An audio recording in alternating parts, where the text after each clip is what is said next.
میدان جنگ میں میرا جسم نہیں میری روح لڑا کرتی تھی۔ بلخی نے کہا، میں چور نہیں تھا، میں جسمانی لذت کے لیے نہیں روحانی کیف کے لیے لڑا کرتا تھا۔ اب ہم دونوں کو جسمانی پیاس اور سونے کی ہوس نے گمراہ کیا ہے۔ صرف 2-3 دن پیدل چلنے سے میرے جسم میں جان نہیں رہی۔ مجھے اپنے جسم سے بدبو آتی ہے، تمہارے جسم سے بھی بدبو آتی ہے۔ ہم گناہگار ہیں فاطمہ۔ گناہگاروں کی کوئی منزل نہیں ہوتی، گناہگاروں کا انجام ہوا کرتا ہے۔ وہ اس دنیا میں عیش کرتے اور اگلی دنیا میں جلتے ہیں، یا ہم جیسے اسی دنیا میں جل جل کر مرتے ہیں۔ منزل میرے دوستوں کو ملے گی جو سیدھے راستے پر ہیں۔ منزل اس ہندو لڑکی اور اس کے ہندو بھائی کو ملے گی جنہوں نے یہ راز پا لیا ہے کہ خدا پتھر اور مٹی کے نہیں ہوا کرتے۔ عمران نے انہیں خدا وحدہ لا شریک دکھا دیا ہے۔ اب ہمیں مرنا ہے۔ اس کی آواز بلند ہوتی جا رہی تھی اور لب و لہجہ اکھڑتا جا رہا تھا۔ فاطمہ نے گھبرا کر اس کے منہ پر ہاتھ رکھ دیا۔ وہ زار و قطار رو رہی تھی۔ ہوش میں آؤ قاسم، فاطمہ نے روتے ہوئے کہا، میں تمہارے سہارے آئی ہوں۔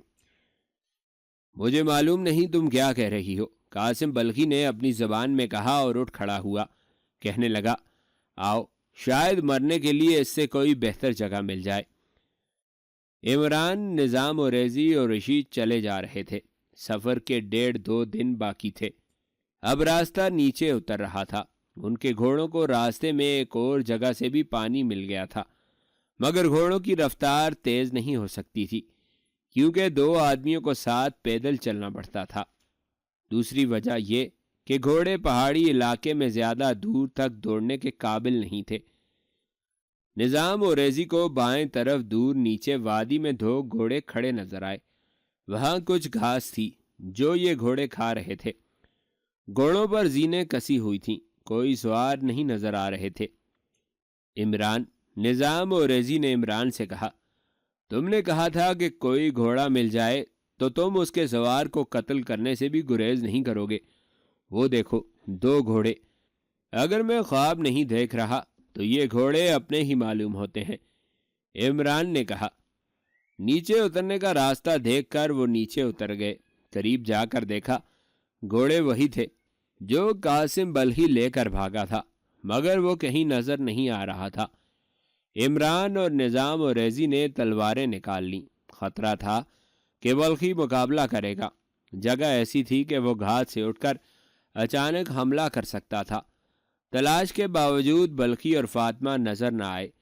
عمران اور نظام نے بلخی کو پکارنا شروع کر دیا، سامنے آ جاؤ قاسم، ہم بھول جائیں گے کہ تم نے کیا کیا ہے، دوستوں کی طرح آ جاؤ قاسم۔ مگر کوئی جواب نہ ملا۔ عمران، نظام و ریزی نے کہا، ادھر دیکھو، گدھ اتر رہے ہیں۔ وہ فوجی تھا اور کئی جنگیں لڑ چکا تھا۔ اسے معلوم تھا کہ جہاں جنگ ختم ہوتی ہے وہاں گدھوں کے غول جمع ہو جاتے ہیں۔ میدان جنگ کے ارد گرد کہیں بھی گدھ اتر رہے ہوں تو یہ ثبوت ہوتا تھا کہ وہاں کسی کی لاش پڑی ہے۔ عمران نے بھی گدھ اترتے دیکھے۔ وہ اور نظام و ریزی گھوڑوں پر سوار ہو گئے۔ جگموہن اور رشی پہلے ہی گھوڑوں پر سوار تھے۔ سب ادھر کو گئے جہاں گدھ اتر رہے تھے۔ وہ جگہ کم و بیش 1 میل دور تھی۔ قریب جا کر انہوں نے گدھوں کو پتھر مارے تاکہ دیکھ سکیں گے وہ کیا کھا رہے ہیں۔ وہ لاشیں تھیں، ایک قاسم بلخی کی، دوسری فاطمہ کی۔ گدھوں نے ان کے پیٹ پھاڑ ڈالے تھے۔ انہیں مرے زیادہ دیر نہیں گزری تھی۔ رقم اور سونے کی تھیلی قاسم بلخی کے ہاتھ میں تھی اور ہاتھ کی گرفت اکڑ گئی تھی۔ عمران اس کی انگلیاں کھولنے کی کوشش کرنے لگا، مگر اکڑی ہوئی انگلیاں کھلتی نہیں تھیں۔ رہنے دو عمران، نظام و ریزی نے کہا، یہ خزانہ اسی کے پاس رہنے دو، اسی نے اس کی جان لی ہے۔ شاید ان دونوں کی روحیں اس خزانے کو دیکھ کر مطمئن ہو جائیں۔ مجھے یقین ہے یہ پیاس، بھوک اور تھکن سے مرے ہیں۔ اگر یہ رازنوں کے ہاتھ چڑھ گئے ہوتے تو یہ تھیلی اور فاطمہ یہاں نہ ہوتی، اکیلا قاسم قتل ہوتا۔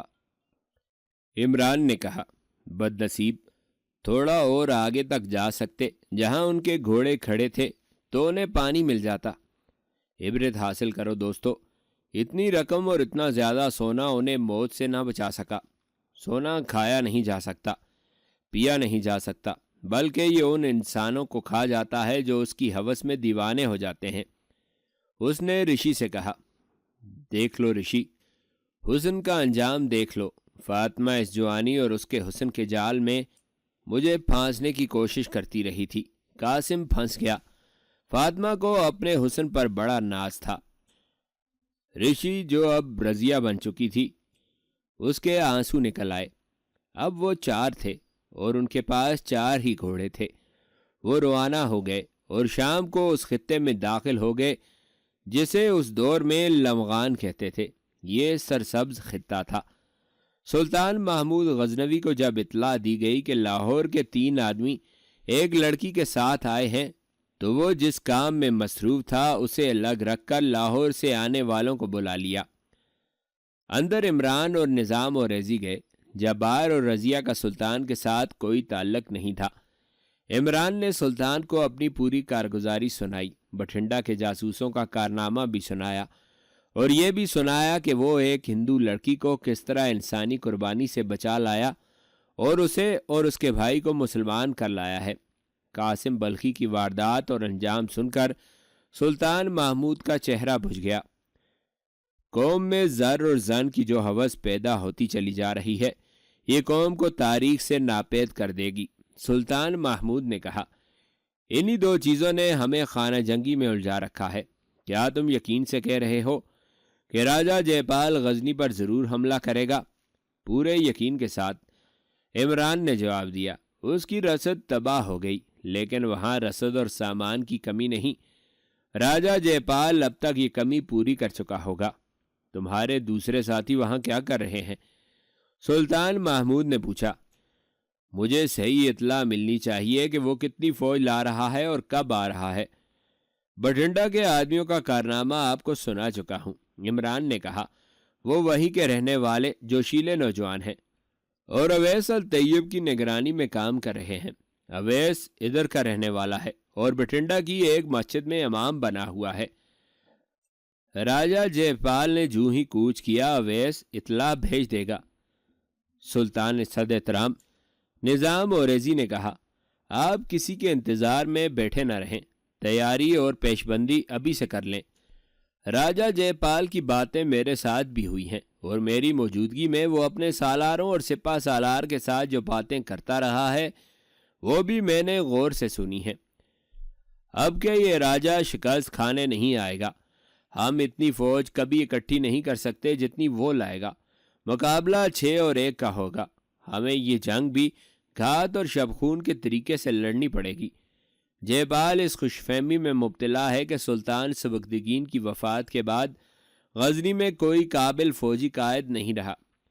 میرے پاس فوج کی کمی نہیں ہونی چاہیے، سلطان محمود نے کہا، لیکن فوج، ہماری فوج ریاستوں میں بٹ گئی ہے۔ اسلامی فوج کے سالاروں میں بھی حکمران بننے کی ہوس پیدا ہو گئی ہے۔ اب وہ اسلام کا تحفظ کرنے کے قابل نہیں رہے۔ جب سالار سلطانی کے خواب دیکھنے لگتے ہیں تو ملک و قوم خود ہی اپنی موت مرنے لگتے ہیں۔ سلطان محمود غزنوی غزنی، بلخ اور خراسان کی سلطنت کے انتظامی امور سلجھانے اور انہیں بہتر طریقے سے چلانے میں مصروف تھا۔ اس کی توجہ فوج کی بھرتی اور ٹریننگ پر بھی مرکوز تھی۔ اس نے اسی وقت اپنے سپہ سالار اور دیگر سالاروں کو بلایا۔ فوج کی بالائی کمان اس کے اپنے ہاتھ میں تھی۔ یہ یقین ہو چکا ہے کہ ہندوستان کے راجوں مہاراجوں کی مشترکہ فوج تیسرے حملے کے لیے آ رہی ہے۔ سلطان نے کہا، کمان پہلے کی طرح راجہ جے پال کی ہوگی۔ اس کی نفری کی تعداد کا علم نہ ہو سکا۔ میرا خیال ہے کہ 1 لاکھ سے کم نہیں ہوگی۔ ہماری تعداد بہرحال کم ہوگی۔ لاہور میں ہمارے آدمیوں نے اس کی رسد اور سامان کا ذخیرہ جلا دیا ہے۔ اس سے اس کے کوچ میں تاخیر ہو گئی ہے۔ آپ اپنی بدنصیبی کو سمجھتے ہیں۔ آپ اپنی پوری فوج جنگ میں نہیں جھونک سکتے۔ آپ کو کچھ دستے غزنی اور دیگر جگہوں پر رکھنے ہوں گے، کیونکہ ہم جب دشمن کے خلاف لڑ رہے ہوں گے، آپ کے بھائی آپ کی پیٹھ پر وار کریں گے۔ یہ ہمارے قومی جذبے کا بڑا ہی سخت امتحان ہے۔ آپ تصور کر سکتے ہیں کہ ہندوؤں کا حملہ کامیاب ہو گیا تو اس کا نتیجہ کیا ہوگا۔ آپ سلطنت غزنی میں خانہ کعبہ کے پاسبان ہیں۔ مجھے میرے عالموں نے بتایا ہے کہ ہندو دعوے کرتے ہیں کہ ہندوستان کی سرحد دجلہ اور فرات سے بھی آگے ہے اور اس پر مسلمان قابض ہیں۔ ہندوؤں کو صرف حملہ آور قوم نہ سمجھنا، وہ اپنے ساتھ جغرافیائی دعوے اور باطل مذہب لا رہے ہیں۔ وہ اسلام کے فروغ کو روکنے کے لیے اسلام کے اعصابی مرکز پر وار کرنے آ رہے ہیں۔ آپ اپنی سلطنت یا اپنے گھروں کے تحفظ کے لیے نہیں، خدا کے گھر کے تحفظ کے لیے لڑیں گے۔ آپ کو ایک فائدہ یہ حاصل ہے کہ ہندوؤں کی فوج پر تمہاری دہشت طاری ہے۔ لاہور سے جو 2 آدمی آئے ہیں انہوں نے بتایا ہے کہ ہندوؤں کے پچھلے حملے سے جو فوج واپس گئی تھی اس نے اپنے ملک میں جا کر خوب دہشت پھیلائی ہے۔ اس کا اثر نئی بھرتی پر بھی ہے۔ میں آپ کو دوسرا فائدہ یہ دینا چاہتا ہوں کہ آپ اپنی سلطنت سے دور دشمن کی ریاست کے قریب لڑیں اور میدان آپ کی مرضی اور آپ کی سہولت کا ہو۔ یہ میدان پشاور کے قریب ہوگا۔ ہم جیش گات میں بٹھائیں گے۔ آپ کے پاس لمغان کے چند ایک قلعے ہیں، ہم انہیں دھوکے کے لیے استعمال کریں گے۔ راجہ جے پال ہاتھی بھی لائے گا۔ آپ جان چکے ہیں کہ ہاتھی جتنا خوفناک لگتا ہے اس میں اتنی ہی خوفناک کمزوریاں بھی ہیں۔ ہم بھی ہاتھیوں کا دستہ استعمال کریں گے، لیکن یہ جوابی حملے میں استعمال ہوں گے جو ہم دشمن کے عقب سے کریں گے۔ یہ آخری اور فیصلہ کن حملہ ہوگا۔ طریقہ وہی اختیار کریں گے کہ آمنے سامنے کے تصادم سے بچیں، دشمن کے پہلوؤں پر حملہ کریں اور پہلوؤں کو ہی نکل جائیں۔ دشمن کے دستوں کو اپنے پیچھے گھسیٹ کر گھات تک لائیں۔ دشمن کو کمزور نہ سمجھیں اور اب یہ ذہن میں رکھ لیں کہ خدا نے اگر آپ کو فتح دی اور دشمن پسپا ہوا تو پشاور تک اس کا تعاقب کیا جائے گا اور پشاور کو اپنے قبضے میں لے لیا جائے گا۔ میں آپ کو ابھی اس زمین کا نقشہ دکھاؤں گا۔ اس سے پہلے آپ دل میں یہ حقیقت اور یہ جذبہ نقش کر لیں کہ آپ خدا کے عظیم مذہب کی بقا کے لیے لڑ رہے ہیں۔ یہ حق اور باطل کی جنگ ہے۔ ہمارے رسول صلی اللہ علیہ وآلہ وسلم نے ان جنگوں کی ابتدا کی تھی۔ کہیں ایسا نہ ہو کہ ہم اپنے رسول مقبول صلی اللہ علیہ وآلہ وسلم کی روایت مقدسہ کو ختم کر ڈالیں اور ہماری روحیں آنے والی نسلوں کے آگے شرمسار ہوتی رہیں۔ ہمارا نعرہ ہوگا فتح یا موت۔ اس کے بعد سلطان محمود نے سب کے آگے نقشہ پھیلا کر جنگ کی تکنیکی ہدایات دینی شروع کر دیں۔ انہیں گھات اور شبخون کی جگہیں بتائیں۔ آخر میں حکم دیا کہ کل صبح صادق کے وقت فوج کوچ کر جائے گی اور پشاور کے قریبی پہاڑوں میں جا ٹھہرے گی۔ دستوں کو ہر وقت تیاری کی حالت میں رکھنا ہوگا۔ محمد قاسم فرشتہ گرویزی اور رتبی کی تحریروں کے مطابق سلطان محمود غزنوی نے اگست 1001 عیسوی بمطابق 391 ہجری میں غزنی سے کوچ کیا۔ اس کی فوج 10,000 منتخب سواروں کی تھی۔ 50 کے لگ بھگ جنگی ہاتھی تھے جو راجہ جے پال کی فوج سے اس کے پہلے حملوں میں چھینے گئے تھے۔ پیادہ نفری بہت ہی کم تھی۔ سلطان کی مجبوری تھی کہ اسے پیادہ فوج اپنی سلطنت میں چھوڑنی پڑی تھی کیونکہ وہاں سلطانی کے ہوسکاروں کے حملے کا خطرہ تھا۔ اس کے علاوہ سلطان چونکہ گھوم پھر کر لڑنا چاہتا تھا اس لیے وہ سوار دستے ہی لایا تھا۔ یہاں ایک وضاحت ضروری ہے۔ اکثر تاریخوں میں لکھا گیا ہے کہ محمود غزنوی نے پشاور پر حملہ کیا تھا۔ یہ غلط ہے۔ یہ ہندوستان میں لکھی ہوئی تاریخ ہے جس میں حقائق اور واقعات کو موڑ توڑ کر بیان کیا گیا ہے۔ تمام نامور مورخوں نے لکھا ہے کہ حملہ راجہ جے پال نے کیا تھا اور محمود غزنوی یہ حملہ روکنے کے لیے پہلے ہی اپنی سلطنت سے نکل آیا اور پشاور کے قریب جنگی پوزیشن میں خیمہ زن ہو گیا تھا۔ راجہ جے پال نے رسد اور سامان کی کمی چند دنوں میں پوری کر لی تھی۔ وہ بہت جلد حملہ کرنے کا تہیہ کیے ہوئے تھا۔ وہ اپنے جرنیلوں سے یہی کہتا پھر رہا تھا کہ وہ سبکتگین مر گیا ہے جس نے میرے حملے روک لیے تھے۔ اب میری راجدھانی غزنی ہوگی۔ اب اس نے ایک کنواری لڑکی کی قربانی بھی دے دی تھی۔ وہ کہتا تھا کہ اب دیوتا اس کے ساتھ جا رہے ہیں۔ اس کے باوجود اب دوسرے مہاراجوں نے اسے اتنی فوج نہیں دی تھی جو پہلے دی تھی۔ سامان بہت دے دیا تھا۔ راجہ جے پال نے لاہور سے کوچ کیا۔ اس کی فوج کی تفصیل یہ تھی: 12,000 سوار، 30,000 پیادہ اور 300 جنگی ہاتھی۔ رسد اور سامان والی بیل گاڑیوں کی قطار میلوں لمبی تھی۔ راجہ جے پال فیصلہ کن جنگ لڑنے کے لیے سال بھر کی رسد ساتھ لے جا رہا تھا۔ اسے فتح کا اتنا یقین تھا کہ مورخوں کے مطابق وہ بے انداز خزانہ سونے اور ہیروں کے ہار اور جواہرات ساتھ لے گیا۔ اس خزانے کا ایک مقصد یہ بھی بیان کیا گیا ہے کہ وہ غزنی کے راستے میں افغان سرداروں کو زر و جواہرات دے کر اپنے ساتھ ملانے کا ارادہ رکھتا تھا۔ اس نے کوچ بہت تیز کرایا۔ وہ اس زہم میں مبتلا تھا کہ وہ غزنی والوں کو بے خبری میں جا لے گا۔ اس نے پشاور صرف ایک رات قیام کیا تاکہ بیل گاڑیاں پہنچ جائیں۔ اس نے پشاور سے کوچ کیا تو غزنی کے جاسوسوں نے اس کی ساری فوج اور کوچ کی ترتیب دیکھ لی۔ انہوں نے قبل از وقت سلطان کو بتا دیا کہ راجہ کی نفری کتنی اور کیسی ہے۔ راجہ جے پال کو پشاور سے نکلتے ہی پتہ چل گیا کہ سلطان محمود پہاڑیوں میں خیمہ زن ہے۔ اسے یقین نہیں آ رہا تھا، لیکن وہ چوکس ہو گیا۔ اس نے پشاور اور پہاڑی سلسلے کے درمیان پڑاؤ کا حکم دے دیا تاکہ آگے کی کوئی اطلاع حاصل کر سکے۔ رات کو اس نے دیکھ بھال کے لیے ایک جیش بھیجا، مگر وہ واپس نہ آ سکا۔ غزنی والوں نے راجہ جے پال کے ساتھ حساب کتاب کھول لیا تھا۔ صبح ابھی تاریخ تھی جب جے پال کی فوج کی خیمہ گاہ کے ایک کونے پر غزنی کے سواروں نے شبخون مارا اور افراتفری پیدا کر گئے۔ ہندوؤں کا جانی نقصان بھی ہوا۔ راجہ جے پال نے تیاری کا حکم دے دیا۔ صبح طلوع ہوئی تو اسے غزنی کی فوج کے 2-4 دستے نظر آئے جو سامنے کھڑے تھے۔ جے پال نے حملے کا حکم دے دیا۔ غزنی کے یہ سوار دستے آگے آ کر پھیل گئے۔ ہندوؤں نے ہاتھیوں کو آگے کر رکھا تھا۔ سلطان کے سوار ہاتھیوں سے لڑ گئے اور پیچھے ہٹنے اور پھیلنے لگے۔ اس وقت سلطان محمود چند ایک دستوں کے ساتھ نشیبی علاقے سے بڑھتا ہوا دشمن کے عقب میں آنے کی کوشش کر رہا تھا۔ ہندوؤں نے اسے دیکھ لیا اور پیچھے کو مڑے۔ سلطان محمود نے حملے کا حکم دے دیا۔ سوار آگے بڑھے، گھمسان کا رن پڑا، لیکن مسلمان مارکے سے ہٹنے لگے۔ ہندو ان کے تعاقب میں آئے۔ اس طرح جے پال کی فوج 2 حصوں میں بٹ گئی۔ ایک حصہ پہاڑیوں کی طرف منہ کیے بڑھ رہا تھا اور دوسرا پیچھے پشاور کی طرف۔ اس وقت سلطان کے کچھ سوار دستے دونوں حصوں کے درمیان آ گئے۔ انہوں نے دونوں حصوں کے عقب پر ہلا بول دیا۔ راجہ جے پال کا ہیڈ کوارٹر درمیان میں تھا۔ اس کا جھنڈا ایک سوار نے اٹھا رکھا تھا۔ چند ایک مسلمان سواروں نے جھنڈے پر ہلا بول دیا، مگر ان میں سے کوئی ایک بھی زندہ نہ رہا۔ جھنڈا نہ گر سکا۔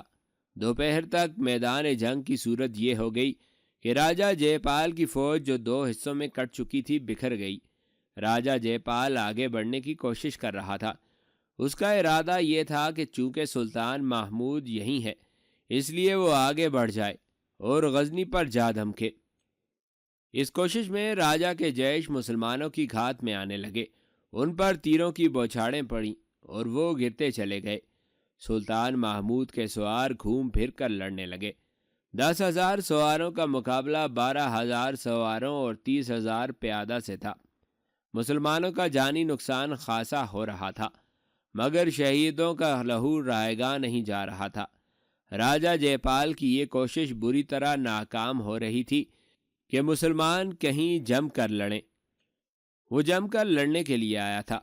اس کی فوج کی ٹریننگ انہی خطوط پر ہوئی تھی۔ سلطان محمود نے لڑنے کے لیے جس زمین کا انتخاب کیا تھا وہ اس کے طریقہ جنگ کے لیے موزوں تھی۔ جے پال تو کچھ اور سوچ کر آیا تھا۔ وہ یہاں لڑنے کے لیے تیار نہیں تھا، تاہم اس نے جنگی اہلیت کا پورا مظاہرہ کیا۔ اس کی جنگی قوت زیادہ بھی تھی، مگر میدان مسلمانوں کے ہاتھ تھا۔ جے پال تعداد کی برتری کے سہارے لڑ رہا تھا۔ اس نے یہ کوشش بھی کی کہ جنگ ملتوی ہو جائے تاکہ اسے طول دیا جا سکے، لیکن مسلمان سواروں نے اسے کامیاب نہ ہونے دیا۔ انہوں نے اللہ اکبر کے نعرے لگانے شروع کر دیے۔ یہ معرکہ بڑا ہی خونریز تھا۔ شام سے پہلے سلطان محمود غزنوی نے 50 ہاتھیوں اور 2,000 گھڑ سواروں سے جے پال کے عقب پر شدید حملہ کر دیا۔ سوار جے پال کے ہیڈ کوارٹر کو گھیرے میں لینے میں کامیاب ہو گئے۔ وہاں بڑا ہی سخت مارکا لڑا گیا، مگر جے پال نہ نکل سکا۔ وہ 15 حکام کے ساتھ زندہ پکڑا گیا۔ اس کی فوج جو بکھر گئی تھی پسپا ہونے لگی۔ مسلمانوں نے تعاقب کیا اور پشاور تک جا پہنچے۔ پشاور کے قریبی مضافات میں بھی مارکے لڑے گئے، جن کی صورت یہ تھی کہ ہندو جانے بچانے اور جنگی قید سے بچنے کے لیے لڑ رہے تھے۔ راجہ جے پال کا جھنڈا گرنے اور اس کی مرکزی کمان ختم ہو جانے سے جنگ کا پاسا ایسا پلٹا کہ مسلمان سوار جو تعداد میں بہت تھوڑے رہ گئے تھے، ہندو فوج کو ٹولیوں میں بکھیر کر ان کی وہی حالت کر رہے تھے جو بھیڑیے پیڑوں کے ریوڑ کی کیا کرتے ہیں۔ شام تک جنگ کا فیصلہ ہو چکا تھا۔ راجہ جے پال کو صحیح معنوں میں شرمناک شکست ہوئی تھی، مگر غزنی کے غازیوں نے خون اور جان کے جو نذرانے دیے تھے، اس کی مثال خود غزنی والے بھی کبھی پیش نہیں کر سکتے تھے۔ مشہور مورخ گرویزی اور رتبی لکھتے ہیں کہ مسلمان سواروں نے اس احساس کے تحت کہ دشمن کی تعداد بہت زیادہ ہے، تھوڑی تھوڑی نفری کے جیشوں کی صورت میں اس قدر شدید اور برق رفتار حملے کیے کہ ہندوؤں کے پاؤں اکھڑ گئے۔ دوپہر تک 5000 ہندو سوار اور پیادے مارے جا چکے تھے اور جنگ کا فیصلہ اسی وقت ہو گیا تھا۔ جنگی مبصرین نے مسلمانوں کی کامیابی کی وجوہات بیان کرتے ہوئے کہا ہے کہ ہندو فوج پر مسلمانوں کی دہشت پہلے ہی سے طاری تھی، اس لیے ان کا لڑنے کا جذبہ بہت جلدی مجروح ہو گیا۔ سلطان محمود غزنوی نے اپنی فوج کو جو ہدایات دی تھیں، ان میں زور اسی پر دیا تھا کہ دشمن کا جذبہ توڑنے کی کوشش کرنا۔ اس نے اس کا طریقہ یہ بتایا تھا کہ پہلوؤں پر کم تعداد میں حملہ کرو اور نکل جاؤ، پھر گھوم کر آؤ اور یہ سلسلہ جاری رکھو۔ دشمن کو پتہ نہ چلنے دو کہ اب مسلمان سوار کدھر سے آئیں گے اور کتنے آئیں گے۔ سلطان محمود کی کامیابی کی دوسری وجہ اس کا جاسوسی کا نظام تھا، جس کے ذریعے اسے قبل از وقت دشمن کی آمد اور نفری وغیرہ کی اطلاع مل گئی۔ اس سے اس نے یہ فائدہ اٹھایا کہ اپنے ملک سے دور آ کر اپنی پسند کی زمین کا انتخاب کر لیا۔ یہ کیفیت جو سلطان محمود نے پیدا کر لی تھی، راجہ جے پال کے لیے غیر متوقع تھی۔ کوشش کے باوجود جے پال اس کیفیت کو اپنے حق میں نہ کر سکا۔ آخر گھیرے میں آ کر اسے ہتھیار ڈالنے پڑے۔ پشاور سے کچھ دور میران نام کا ایک گاؤں ہوا کرتا تھا۔ وہاں راجہ جے پال اور اس کے اعلیٰ حکام کو سلطان محمود غزنوی کے سامنے لے جایا گیا۔ ایک ترجمان کے ذریعے سلطان اور راجہ کی باتیں ہوئیں۔ یہ فتح و شکست میری اور آپ کی نہیں، سلطان محمود نے راجہ جے پال سے کہا، یہ اسلام کی فتح ہے۔ اس عظیم مذہب نے ثابت کر دیا ہے کہ تراشے ہوئے پتھر اور خیالی مورتیاں انسان کا کچھ نہیں بگاڑ سکتی ہیں، نہ اسے کچھ دے سکتی ہیں۔ انسان کو خدا نے پیدا کیا ہے۔ زندگی اور موت، فتح اور شکست اسی کے اختیار میں ہے اور وہی عبادت کے لائق ہے۔ آپ کا تیسرا حملہ ناکام ہو چکا ہے۔ اب آپ ایک کنواری لڑکی کی قربانی دے کر آئے تھے۔ دیوتاؤں نے آپ کو اس ناحق قتل کی سزا دی ہے۔ قربانی ہم بھی دیا کرتے ہیں، لیکن کسی کو خدا کے آگے ذبح نہیں کرتے۔ میدان جنگ میں لاشیں دیکھ لو، ہم یہ قربانی دیا کرتے ہیں اور خدا اسے قبول کر لیا کرتا ہے۔ کیا آپ ہمارے ایمان کو برحق تسلیم نہیں کرتے، جنہوں نے 10,000 کی تعداد میں آپ کے 50,000 کے لشکر کو میدان سے بھگایا ہے؟ میں مذہبوں کی بحث میں نہیں پڑوں گا، راجہ جے پال نے کہا۔ میں تسلیم کرتا ہوں کہ ہار گیا ہوں۔ میں جان بخشی کی درخواست کرتا ہوں اور یہ معاہدہ کروں گا کہ آئندہ آپ پر فوج کشی نہیں کروں گا۔ پھر آپ اپنے مذہب کا فریضہ سمجھ کر معاہدہ توڑ دیں گے۔ سلطان محمود نے کہا، میں ایسا نہیں کروں گا۔ راجہ جے پال نے کہا، آپ قیمت بتائیں۔ میں اس قیمت میں آپ کا یہ خزانہ شامل نہیں کروں گا جو میرے ہاتھ لگا ہے۔ سلطان محمود نے کہا، یہ مال غنیمت ہے۔ خزانے کا مال غنیمت کم نہیں تھا۔ راجہ جے پال افغانیوں کو ساتھ ملانے کے لیے بے انداز خزانہ ساتھ لایا تھا۔ مورخ لکھتے ہیں کہ دیگر زر و جواہرات اور نقدی کے علاوہ ہیروں کے 15 ہار تھے، جن میں ایک ہار کی قیمت 80,000 دینار تھی۔ معاہدے کی روح سے طے پایا کہ راجہ جے پال کو رہا کر دیا جائے۔ اس کے عوض وہ 2.5 لاکھ دینار اور 50 ہاتھی تاوان کے طور پر ادا کرے گا۔ اس کے نہایت اہم حکام کو یرغمال کے طور پر قید میں رکھا گیا اور راجہ جے پال کو رہا کر دیا گیا۔ سلطان محمود نے پشاور تک کو اپنی عملداری میں لے لیا اور آج کے درہ خیبر اور تمام تر سلسلہ کوہ پر قبضہ کر لیا۔ یہ جنگ بروز جمعرات 8 محرم 392 ہجری بمطابق 27 نومبر 1001 عیسوی کے روز لڑی گئی اور اسی روز فتح اور شکست کا فیصلہ ہو گیا۔ سلطان محمود غزنوی اس مقبوضہ علاقے کے انتظامی امور کے لیے کچھ عرصہ پشاور میں رہا۔ اسے یہاں زیادہ عرصہ رہنا تھا، مگر اس کی اپنی سلطنت کے ارد گرد مسلمان حکمران پھر سر اٹھانے لگے تھے۔ ان کی سرکوبی کے لیے 1002 عیسوی کے موسم بہار میں غزنی چلا گیا۔ اسی موسم میں راجہ جے پال اپنی قوم کے ہزارہ جوان بیٹے اور قوم کے گاڑے پسینے کی کمائی پشاور کے مضافات میں تباہ و برباد کر کے لاہور واپس آیا۔ وہ بوڑھا تو تھا ہی، اس شکست نے اسے اور زیادہ بوڑھا کر دیا۔ آتے ہی اس نے دربار منعقد کیا اور یہ اعلان کیا کہ آج سے اس کا بیٹا آنند پال اس کا جانشین ہوگا۔ اس اعلان کے ساتھ وہ راج سے دستبردار ہو گیا۔ اس نے سب کو راج محل کے پچھواڑے کے باغ میں چلنے کو کہا، خود اپنے بیٹے کے ساتھ چل پڑا۔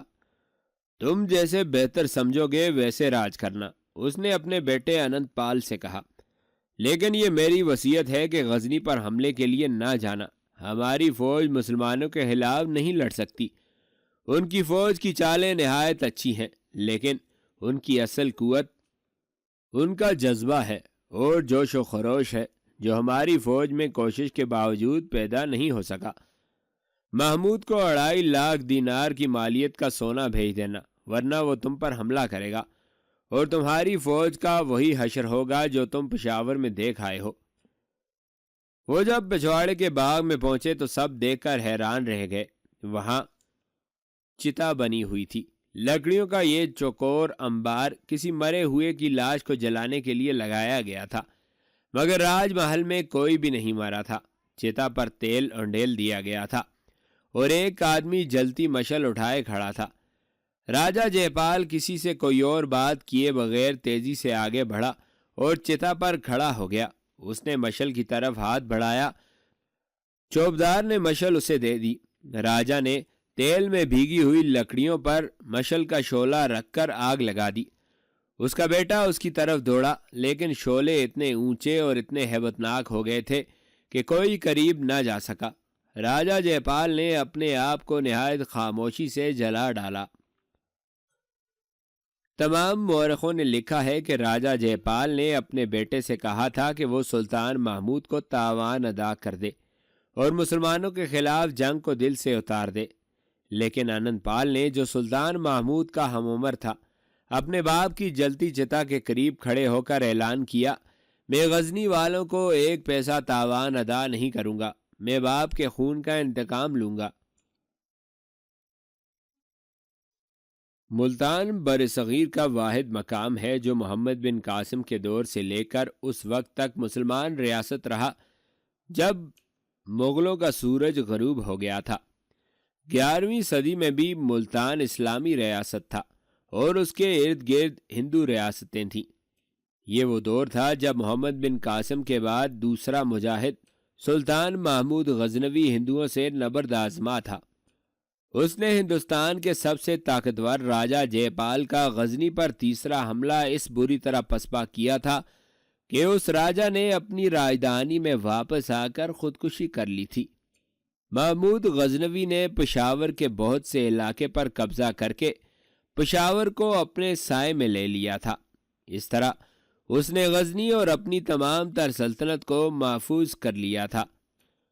اس نے راجہ جے پال کو اس شرط پر رہا کیا تھا کہ وہ واپس جا کر 2.5 لاکھ دینار تاوان ادا کرے گا اور 50 ہاتھی بھی بھیجے گا۔